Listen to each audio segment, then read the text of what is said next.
লালবাগ কেল্লা মুঘল আমলের ঐতিহাসিক নিদর্শন যা পুরান ঢাকার লালবাগে অবস্থিত।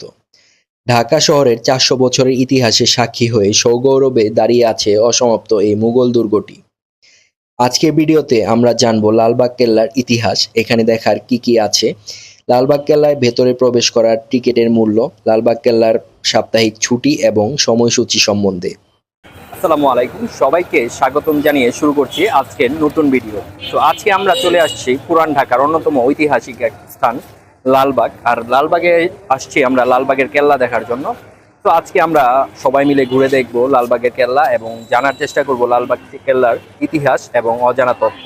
সবাই সাথে থাকুন। প্রথমে আমরা এখান থেকে টিকিটটা কাটি। কত টাকার টিকিট বর্তমানে সেটা দেখব। এখন 30 টাকা করে টিকিট এখন 30 টাকা করে। টিকিট কাউন্টারের পাশেই কিন্তু এখানে সময়সূচি থেকে শুরু করে সবকিছুর একটা বোর্ড দেওয়া আছে। তো এখানে কিন্তু লেখা আছে সময়সূচি, গ্রীষ্মকালীন সময়সূচি মঙ্গলবার হতে শনিবার সকাল 11টা হতে 6টা পর্যন্ত খোলা থাকবে। বিরতি হচ্ছে 1টা থেকে 1টা 30। এছাড়া শুক্রবারের বিরতি হচ্ছে একটু বেশি, যেহেতু জুম্মাবার 12:30 থেকে 2টা 30 পর্যন্ত। আর সোমবার দিন হচ্ছে অর্ধ দিবস খোলা থাকবে, 2টা 30 হতে বিকাল 6টা পর্যন্ত খোলা থাকবে, আর বাকি সময় বন্ধ। আর সাপ্তাহিক ছুটি হচ্ছে রবিবার দিন সাপ্তাহিক ছুটি। আর অন্যান্য সরকারি ছুটির দিনও বন্ধ থাকতে পারে। শীতকালীনের একটা সময়সূচি দেওয়া আছে, এটা অক্টোবর থেকে মার্চ পর্যন্ত চলে। সেম এখানে দেওয়া আছে 10টা থেকে 5টা পর্যন্ত থাকবে বিরতি, সব সেমই থাকে। আর আরেকটা বিষয় হচ্ছে এখানে টিকিটের দাম নির্ধারণ করা আছে কিন্তু। লালবাগ কেল্লায় প্রবেশ করার টিকিট মূল্য বাংলাদেশিদের জন্য টিকিট মূল্য 30 টাকা করে, মাধ্যমিক ও উচ্চ মাধ্যমিক শিক্ষার্থীদের জন্য টিকিট মূল্য 10 টাকা করে, 10 বছরের নিচের শিশুদের প্রবেশ টিকিটের প্রয়োজন নেই, সার্কভুক্ত বা বিমস্টেক অন্তর্ভুক্ত দেশের পর্যটকদের জন্য টিকিট মূল্য 200 টাকা করে, এছাড়া অন্যান্য দেশ বা বিদেশি পর্যটকদের জন্য টিকিট মূল্য 400 টাকা করে। আমরা ভেতরে ঢুকবো। ঢোকার আগে এখানে বিভিন্ন রকমের স্ট্রিট ফুডের দোকান আছে। ভেতরে যেহেতু খাবার দাবারের দোকান নেই, আর এছাড়া কিন্তু বাহিরে অনেক বড় বড় রেস্টুরেন্ট আছে। এই হচ্ছে ঢোকার লাইন। চিকন একটু আগে কিন্তু প্রচুর ভিড় ছিল আর কি। এই হচ্ছে টিকিট দেওয়া যাবেন 2টা, কিন্তু আরেকজন এই যে। ঠিক আছে, এই তো আমরা ঢুকে বললাম কিন্তু লালবাগ কেল্লায়।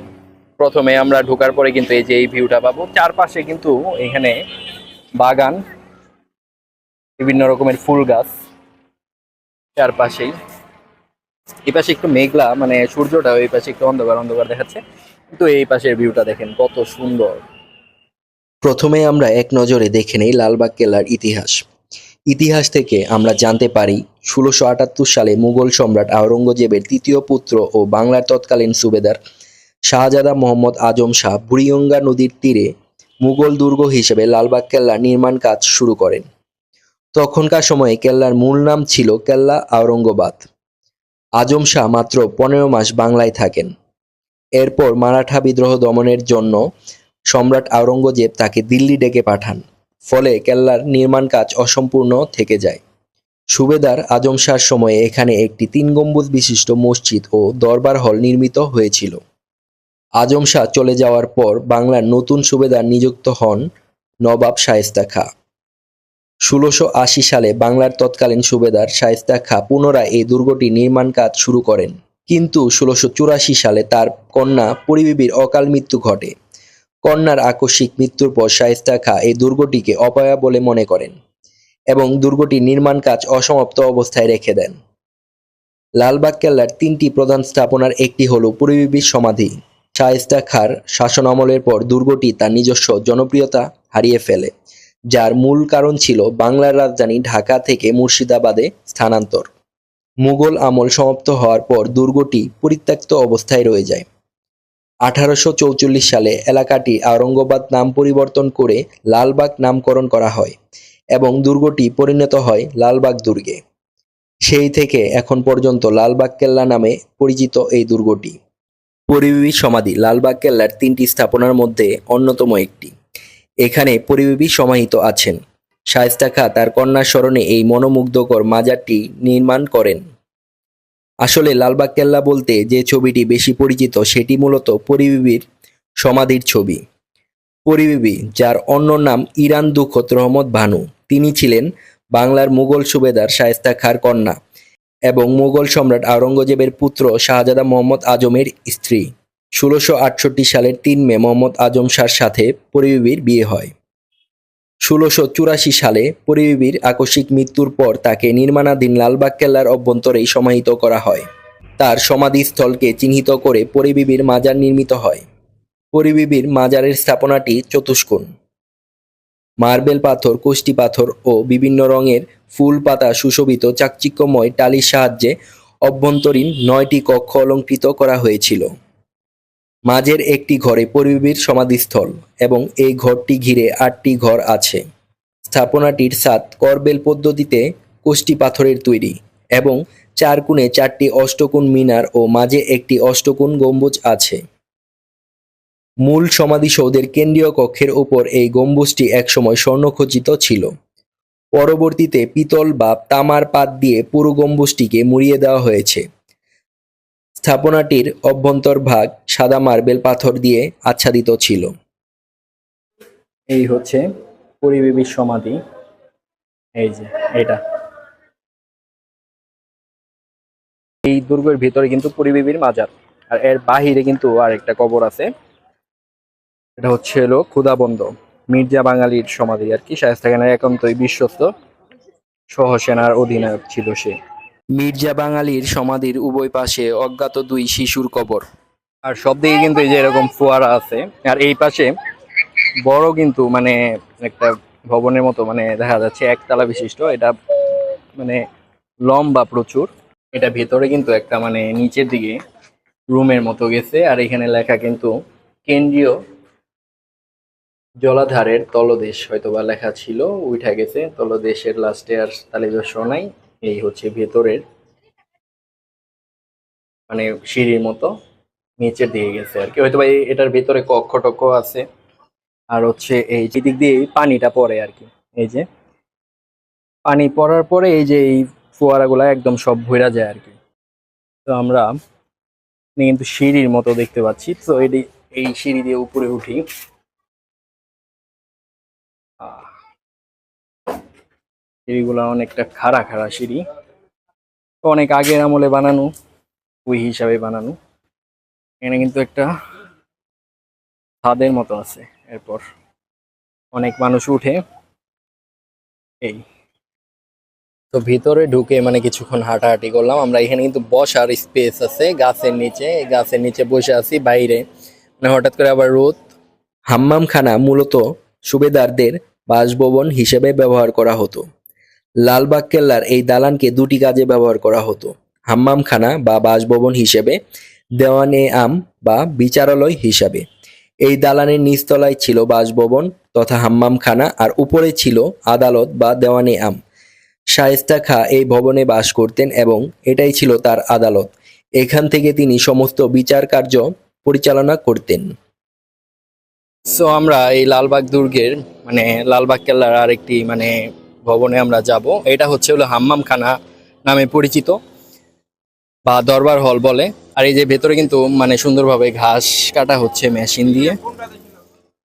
সো অলওয়েজ এটা হয়তো বা পরিপাটি করে রাখে। আর সামনে আছে কিন্তু বিশাল একটা পুকুর। সো আমরা পুকুরটাও দেখবো। ফার্স্টে আমরা এই জাদুঘরের ভেতরে একটু ঘুরে আসি। তো এটার ভেতরে কিন্তু ওপেন, আমরা ঢুকলাম ফার্স্ট। তো নিচতলাগুলো আমরা দেখে আসি। এখান থেকে কিন্তু এই যে গ্লাস, এটা তো নতুন করা হয়েছে, এই যে একটা ভিউ দেখা যাচ্ছে। তো রুমের ভিতরে বিভিন্ন কারুকাজ, রুমটা খালি একদম। তো ফোয়ারাটা এরকম সিস্টেমে এই পাশেও আছে, এই পাশে একটা পুকুর, আর এই ঘরের মাঝখানেও কিন্তু একটা ফোয়ারা আছে, এই যে বড়। আর ঘরের কারুকাজটা দেখেন কত সুন্দর, এই যে কাছ থেকে দেখাই।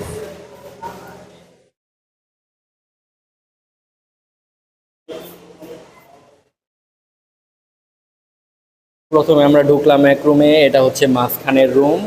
আর এই পাশে আর একটা রুম আছে ছোট।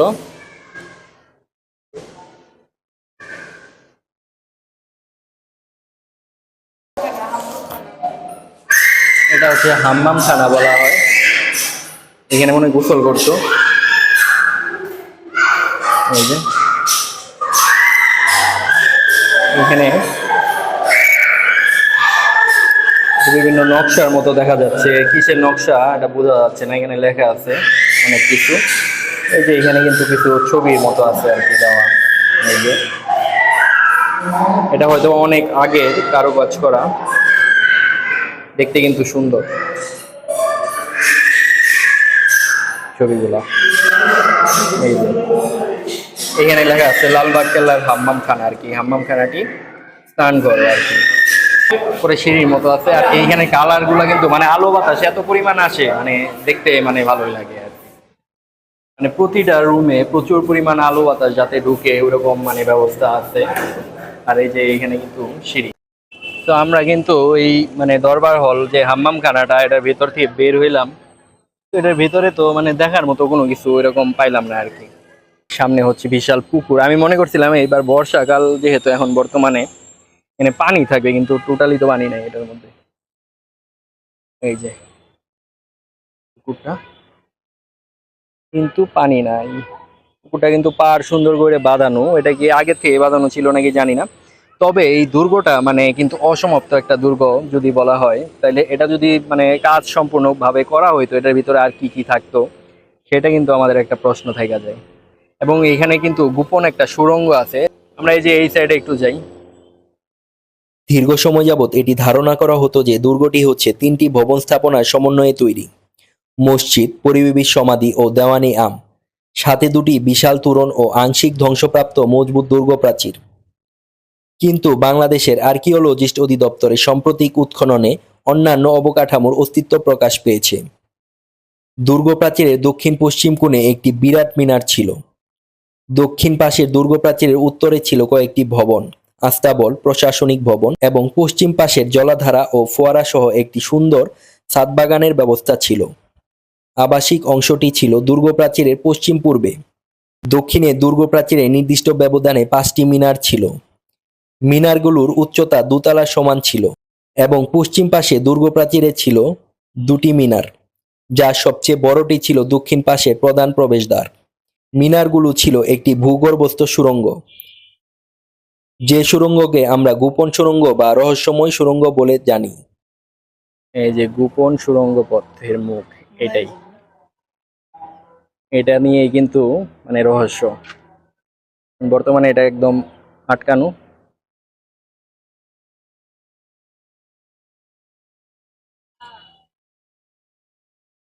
এই যে দেখেন, এটা ভাঙছে, না ভাঙলে কিন্তু আরো অনেক সুন্দর থাকতো আর কি। ঢাকার লালবাগ কেল্লায় অবস্থিত গোপন সুড়ঙ্গটি দীর্ঘদিন ধরে এক রহস্যময় ও নিষিদ্ধ স্থান। লোকমুখে প্রচলিত আছে এই সুড়ঙ্গে প্রবেশ করলে কেউ আর জীবিত ফিরে আসে না। বর্তমানে নিরাপত্তার কারণে এই প্রবেশপথটি লোহার গেটে তালাবদ্ধ ও স্থায়ীভাবে বন্ধ করে রাখা হয়েছে।